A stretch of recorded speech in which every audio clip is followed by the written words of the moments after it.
Jeff Bezos and Lauren Sanchez just pulled off one of the most jaw-dropping weddings the world has ever seen, a 3-day spectacle in Venice that reportedly cost over $50 million.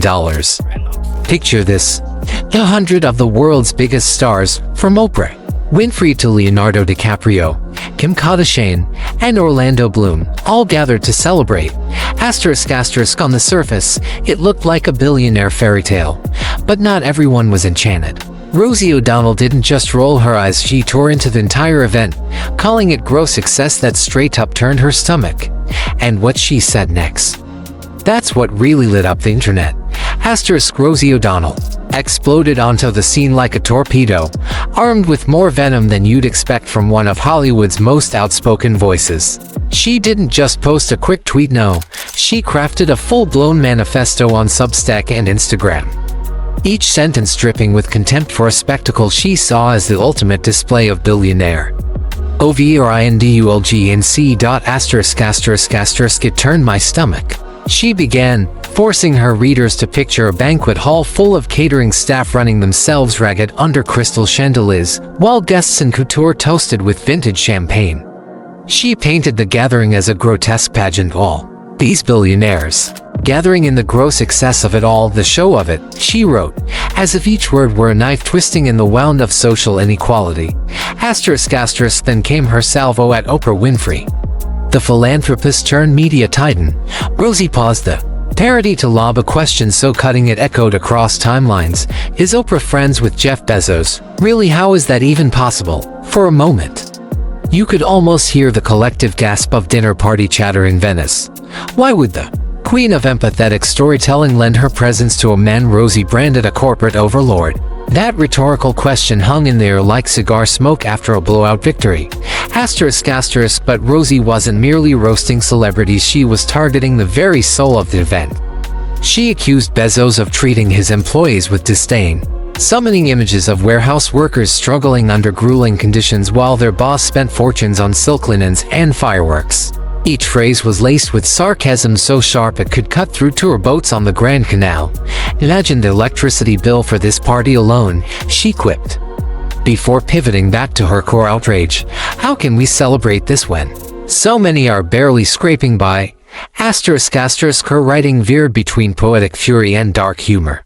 She contrasted the fairy tale wedding of a man sitting on nearly $220 billion with families wondering if they'd have heat this winter. She called Lauren Sanchez a fancy paper tiara on a gilded cage, suggesting the bride's sparkle was merely a distraction from the stark brutality of wealth disparity. And in a closing flourish, Rosie warned that this wasn't just a wedding, it was a flashing neon sign advertising a world gone mad.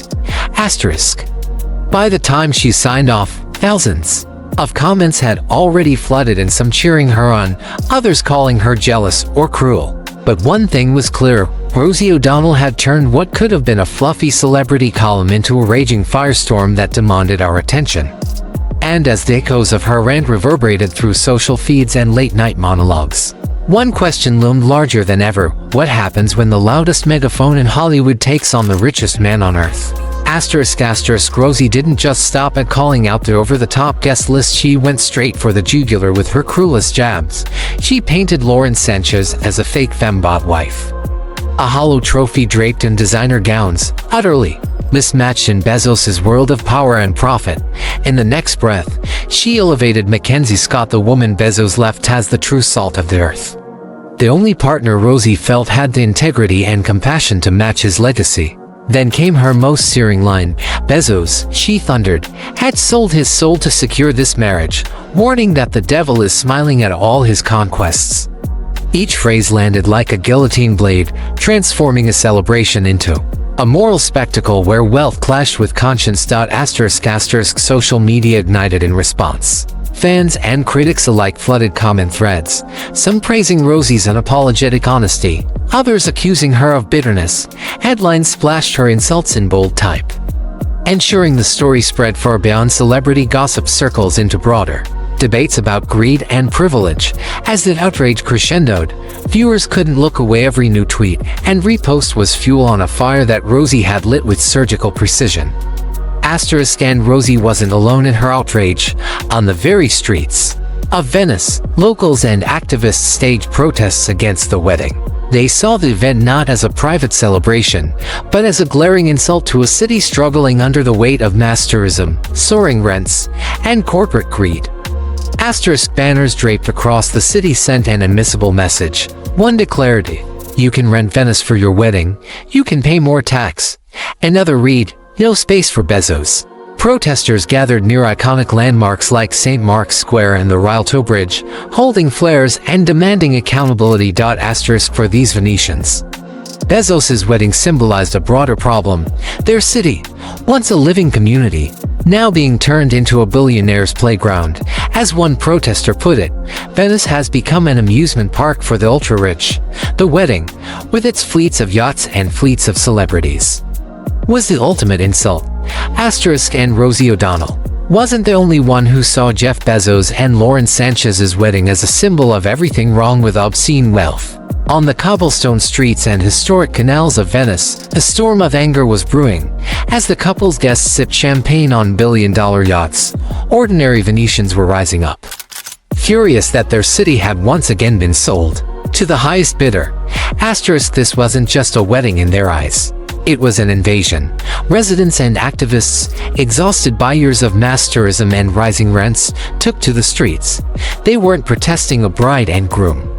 They were protesting what the entire event represented: corporate greed, privilege, without accountability, and the loss of their city to the ultra-rich.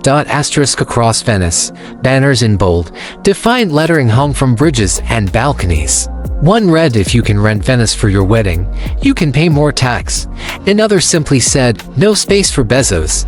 And yet another warned, "Our city is not your playground." Protesters marched through iconic sites like St. Mark's Square, their chants echoing off ancient walls. They waved red flares, turning the night sky a fiery crimson, as if the city itself were burning with rage. Tourists watched in stunned silence, their gondola rides interrupted by crowds demanding justice. The message was unmistakable. Venice is not for sale. For locals, the wedding wasn't a fairy tale. It was a nightmare. Many Venetians have seen their rents skyrocket, driven up by wealthy outsiders who buy up homes as vacation properties or investment trophies. The population of actual residents has been shrinking for decades. Neighborhoods that once echoed with the sounds of children playing or neighbors chatting now stand empty for much of the year. Hollow shells of a city that once thrived on community. As one protester told reporters, Venice used to be a city where people lived. Now it's an amusement park for billionaires and tourists. And this wedding, it's the final slap in the face. To the Venetians who marched that day, the Bezos wedding symbolized everything that has gone wrong. The fleets of mega yachts clogging the canals, the convoys of luxury boats ferrying guests to private parties, the teams of security guards blocking off public spaces. All of it felt like a hostile takeover. On one side, yachts worth hundreds of millions, celebrities in designer gowns, fireworks lighting up the night. On the other, workers who can't afford to live where they were born, families forced out by landlords seeking rich tenants, and young people with no future in a city priced beyond their reach. One older resident summed it up with heartbreaking simplicity: Venice is dying, and they're dancing on its grave. The protests didn't just make local headlines. Images of Venetians waving their banners spread across social media, sparking outrage for beyond Italy. People from around the world shared their own stories of towns and cities swallowed up by the rich, of communities displaced, of culture erased in the name of luxury. For many, the Bezos-Sanchez wedding became more than a private party. It was a symbol of the dangerous concentration of wealth and power in the hands of a few, and a reminder that when billionaires celebrate, ordinary people often pay the price. Rosie O'Donnell may have fired the first shot, but she was far from alone in her scathing critique of Jeff Bezos and Lauren Sanchez's jaw-dropping wedding spectacle. The backlash rippled through Hollywood like a shockwave, and soon, other famous names were chiming in, each adding their own sting to the unfolding drama. Was Rosie just bitter? A jealous voice shouting into the void, or was she actually saying what so many of us are thinking, that something about this display of wealth feels wrong in a world where so many are struggling? Asterisk whatever you believe. One thing is certain, Rosie's words turned a billionaire's party into a global debate about wealth, values, and what kind of world we're really building. Asterisk, but here's the real kicker. What comes next? Will more voices speak up? Will the rich change their ways, or will this just be one more viral moment that fades into the background? Was Rosie just bitter, a jealous voice shouting into the void? Or was she actually saying what so many of us are thinking, that something about this display of wealth feels wrong in a world where so many are struggling? Whatever you believe, one thing is certain, Rosie's words turned a billionaire's party into a global debate about wealth, values, and what kind of world we're really building. But here's the real kicker. What comes next? Will more voices speak up?